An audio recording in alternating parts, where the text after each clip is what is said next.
Bab 132. Yasmin Guo diculik.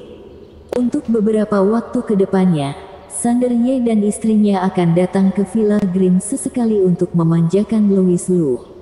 Ini membuat Hailey Ye murung, dan dia semakin merasa bahwa Louis Lu telah memberi mereka ramuan ajaib. Tidak hanya Hailey Ye, tetapi juga El Shalin dan Sally Liu, yang telah melihat Haze Jiang dengan tersenyum memijit bahu Louis Lu dan memukuli kakinya lebih dari sekali, bertingkah seperti seorang pelayan. Bagaimana Louis bisa membujuk wanita yang sombong dan cantik ini? Jawabannya akan selalu menjadi rahasia. Karena Louis Lu tidak akan pernah bercanda tentang kondisi pasiennya. Sander Ye dan istrinya, terlebih lagi, tidak mungkin menyebarkan urusan pribadi mereka. Perlahan-lahan, para kakak-kakak menjadi terbiasa dengan perilaku menyimpang Sander Ye dan istrinya. Hailey Ye tidak terlalu memperhatikan masalah ini lagi. Dia membiarkan ketiga orang aneh ini mengurus diri mereka sendiri. Setelah dia berpikir seperti itu, dia terjun ke Hailey Corp untuk mempersiapkan pendirian cabang dalam waktu dekat. Segalanya tampak berjalan dengan baik. Namun, hanya beberapa hari sebelum pendirian cabang, Hailey Ye tiba-tiba menemukan Louis Lu terburu-buru dan mengatakan bahwa sesuatu mungkin telah terjadi pada Yasmin Guo. Yasmin Guo adalah pemimpin tim penting di Departemen R&D Hailey Corp. Sejak dia bergabung dengan perusahaan, dia telah bekerja dengan rajin dan tidak pernah mengabaikan pekerjaannya. Tetapi dia tidak masuk kerja hari ini dan juga tidak mengambil cuti. Hailey Ye meneleponnya, tetapi teleponnya dimatikan. Dia pergi ke apartemennya, tetapi dia tidak menemukan apapun. Menurut penjaga keamanan di lingkungan tempat Yasmin Guo tinggal, dia melihat dengan jelas Yasmin Guo meninggalkan lingkungan itu pagi ini. Lingkungan tempat tinggal Yasmin Guo sangat dekat dengan perusahaan, hanya perlu kurang dari 10 menit berjalan kaki ke tempat kerja. Bagaimana dia bisa berjalan kaki selama sehari? Hailey Ye berkata dengan cemas, "Aku sudah pergi ke Biro Keamanan Masyarakat. Mereka mengatakan bahwa kami harus menunggu 24 jam sebelum dapat mengajukan kasus. Jadi aku harus menunggu dengan sabar, tetapi intuisiku mengatakan bahwa Yasmin kemungkinan besar dalam masalah." Tiba-tiba dia memikirkan sesuatu dan menatap Louis Lu dengan cemas dan bertanya, "Louis, apakah menurutmu itu bisa jadi karena formula maskernya?"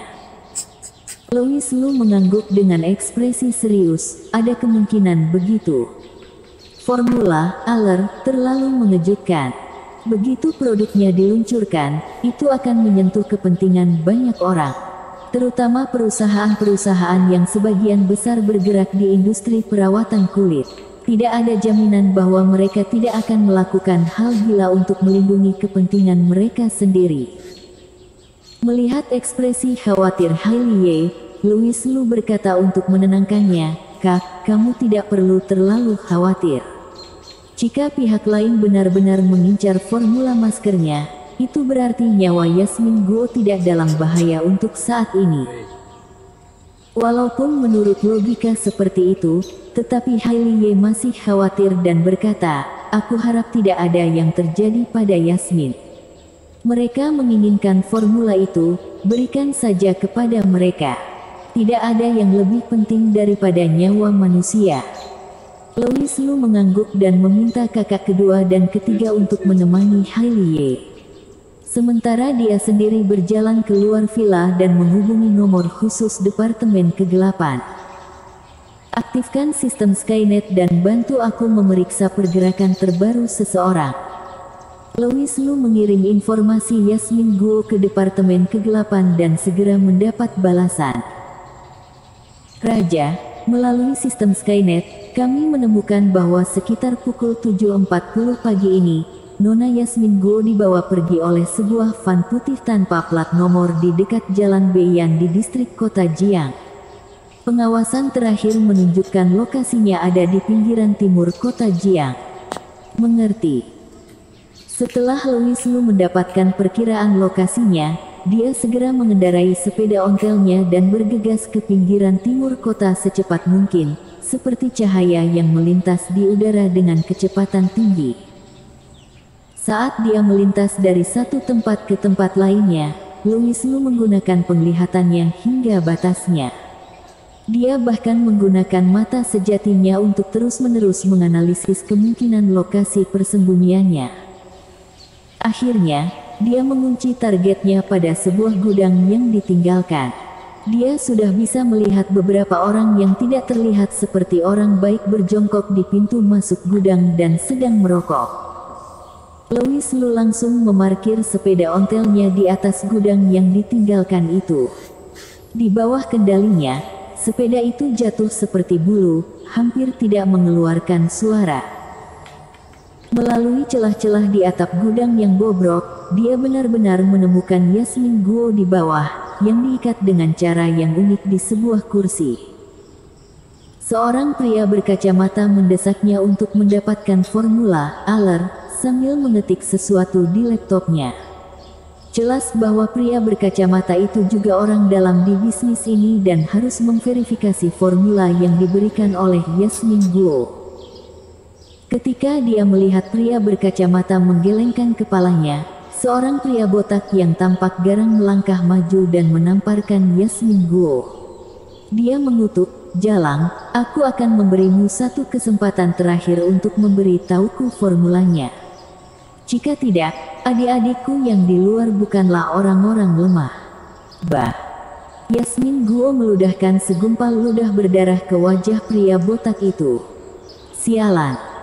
Pria botak itu sangat marah dan mengangkat tangannya untuk menamparnya lagi. Tetapi pada saat itu, dia mendengar ledakan keras di atas kepala, seolah-olah sambaran petir yang menakutkan tiba-tiba mendarat, yang langsung membuat lubang besar di bagian atas gudang. Segera setelah itu, pria botak itu ditendang hingga pingsan dan jatuh ke tanah dalam keadaan tidak sadar. "Siapa kamu?"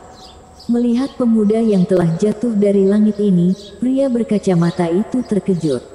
Di detik berikutnya dia tiba-tiba membuang laptopnya dan mengeluarkan pisau 7 lubang untuk menyanderai Yasmin Guo, tetapi pikirannya telah lama dibaca oleh Louis Lu.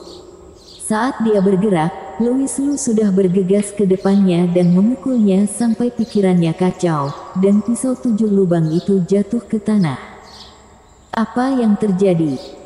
Beberapa orang yang menjaga luar gudang berlari masuk ketika mereka mendengar keributan, dan terkejut ketika mereka melihat pemandangan di depan mereka. Bersambung. Bab 133. Formula palsu.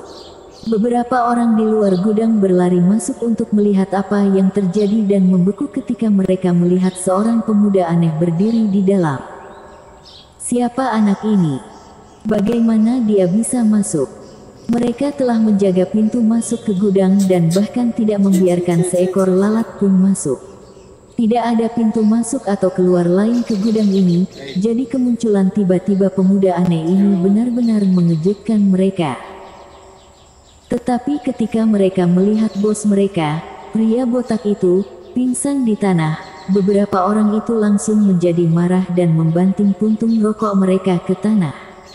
Lalu masing-masing mengambil senjata mereka dan bergegas masuk. Tidak peduli dari mana anak ini berasal, selesaikan saja dia. Beberapa dari mereka bergegas menuju Louis Lu dengan ganas.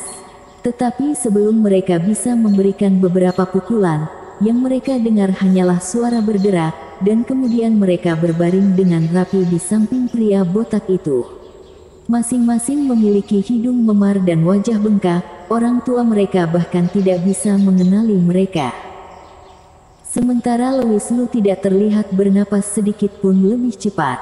Dia masih sangat tenang, seolah-olah dia baru saja mengusir beberapa lalat. Yasmin Guo terkejut. Adik angkat Presiden Ye, apakah dia seganas itu? Dia baru saja khawatir apakah Louis Lu bisa menangani begitu banyak orang besar sendirian, tapi sekarang sepertinya kekhawatiran dia sama sekali tidak berdasar. Aku akan melepaskanmu dulu. Tunggu aku di luar nanti, masih ada beberapa hal yang harus aku urus. Louis Lu melirik Yasmin Guo dan berkata, tetapi di dalam hatinya dia memiliki perasaan aneh. Dia sangat mengagumi orang yang mengikat tali ini, sepertinya dia adalah penggemar berat film seri Jepang. Jangan tanya bagaimana Louis Lu mengetahuinya, tanyakan apa yang komputernya Cela Wang ajarkan. Satu-satunya orang yang tidak pingsan di antara sekelompok orang yang menculik Yasmin Guo adalah pria berkacamata itu, tapi matanya masih berputar-putar setelah dipukul oleh Louis Lu. Louis Lu berjongkok dan menamparnya 2 kali dan berkata, apakah kamu sudah bangun? Mata pria berkacamata itu akhirnya berhenti berputar. Dia menggelengkan kepalanya dan kembali sadar. Dia melihat Louis Lu berjongkok di depannya dan segera berkata dengan panik, apa yang akan kamu lakukan padaku? Jelaskan semua yang harus dijelaskan, mulai dari identitasmu. Alasan mengapa Louis Lu meninggalkan pria berkacamata ini adalah karena dia menilai bahwa pria berkacamata ini seharusnya adalah salah satu biang keladi dari komplotan ini, sedangkan orang-orang di sekitar yang pingsan hanyalah preman suaannya. Aku adalah kepala Departemen R&D Hanmi Corp. Kejadian hari ini diperintahkan oleh keluarga Siong. Oh ya, Hanmi Corp adalah industri milik keluarga Siong. Pria berkacamata itu memiliki integritas yang kuat. Bahkan sebelum Louis Lu menyentuhnya, dia memberikan penjelasan yang lengkap. Keluarga Siong. Setelah mendengar jawaban pria berkacamata itu, Louis Lu mengerutkan keningnya sedikit dan terus bertanya, keluarga Siong di ibu kota provinsi. Benar. Pria berkacamata itu menganggukkan kepalanya. Louis Lu merenung. Jika dia tidak salah ingat, teman panti asuhan yang dia temui belum lama ini, Leo Zhao, sepertinya mengatakan bahwa dia menikah ke dalam keluarga Siong, kan? Benar-benar kebetulan. Louis Lu berpikir sejenak dan tiba-tiba mengeluarkan jarum sepanjang 20 cm dari tubuhnya. Pria berkacamata itu melihat ini dan langsung panik. Dia memohon belas kasihan sambil berkata, Aku telah menjelaskan semua yang seharusnya aku jelaskan, jangan bunuh aku. Kamu benar-benar takut mati, jangan khawatir, aku tidak akan membunuhmu, hanya mengambil setetes darah dari tubuhmu. Setelah Louis Lu selesai bicara, dia mengambil jari pria berkacamata itu dan menusuknya dengan jarum, mengeluarkan setetes darah. Ini membuat pria berkacamata itu sangat ketakutan sehingga wajahnya menjadi pucat, seperti memakai lapisan bedak yang tebal. Louis Lu mencibir dan berkata, kamu sangat mudah takut, benar-benar seorang pria terpelajar menjadi penculik, aku rasa kentut pun akan membuatmu takut. Pria berkacamata itu tidak berani berbicara, tetapi pemandangan berikutnya yang dia lihat membuat matanya melotot. Dia melihat Louis Lu mengeluarkan jimat kuno berwarna siang di depannya, lalu melelehkan setetes darah yang baru saja dia ambil ke dalamnya. Kemudian jimat itu menghilang ke dalam telapak tangan Louis Lu. Kamu adalah seorang pertapa Tao. Pria berkacamata itu melihat adegan di depannya dengan ketakutan. Dia tidak pernah bermimpi bahwa dia akan bertemu dengan seorang pertapa Tao kali ini, sungguh mencari kematian. Louis Lu tidak menjawabnya tetapi berkata, ingat, mulai sekarang, lakukan apa yang aku katakan.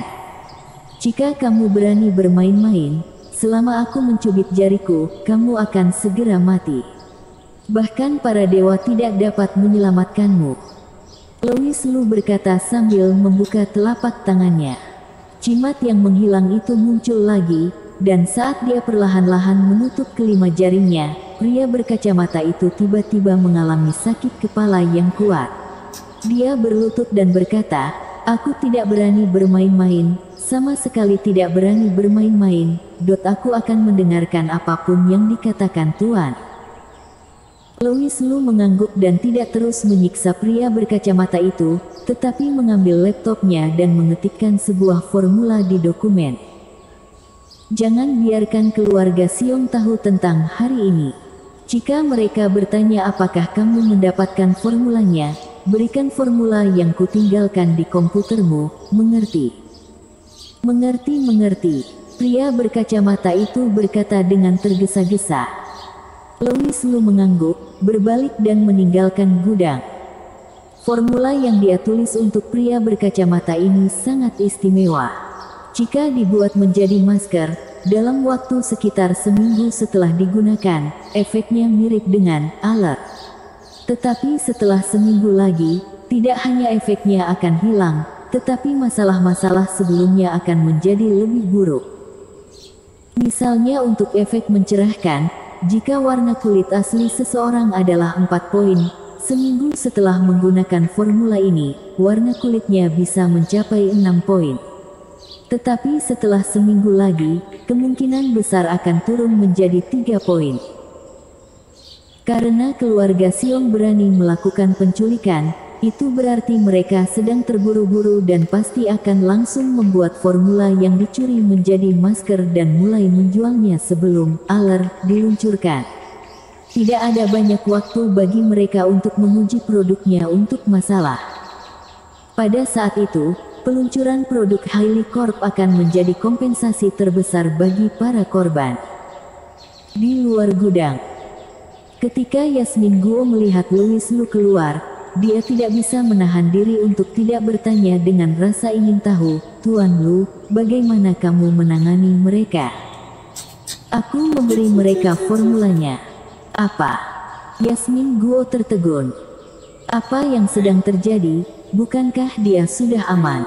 Mengapa Louis Lu masih memberikan formulanya kepada para penjahat itu?" Adik angkat Presiden Ye ini benar-benar tidak bisa dipahami. Bersambung.